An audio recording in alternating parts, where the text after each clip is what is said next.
बेरा में बैठ जलू आके कोरा में।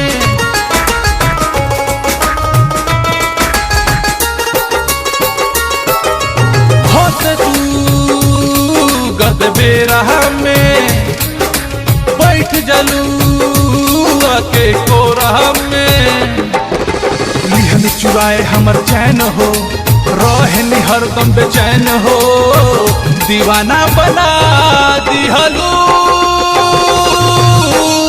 जियते मुआ दिहलू हो। पागल बना दिहलू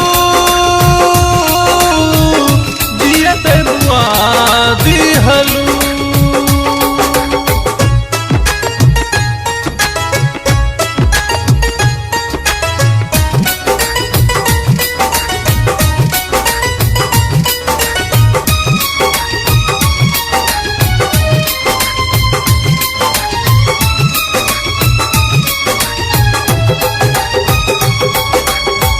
तिरछी नजरिया से छोड़ता रुतीर हो।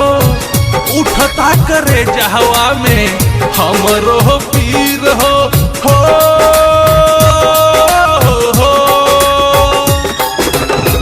तिरछी नजरिया से छोड़ता रुतीर हो।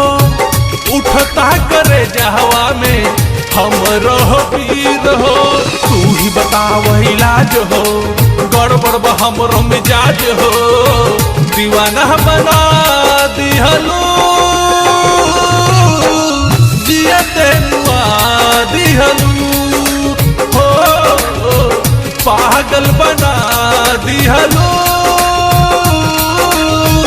जियते मुआ दिहलू। आयो बाबा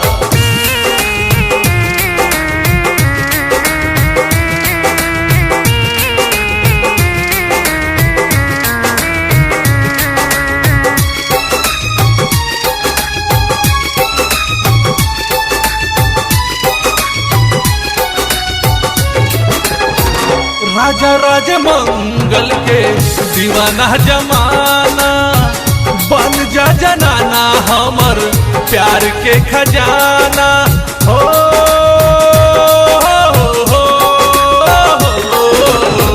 राजा राज मंगल के दीवाना जमाना बन जा जनाना हमर प्यार के खजाना। पाप के अपना पटा लो हल दिलवा के हमरा बता दो। दीवाना बना दिहलू जियते मुआ दिहलू हो। पागल बना दिहलू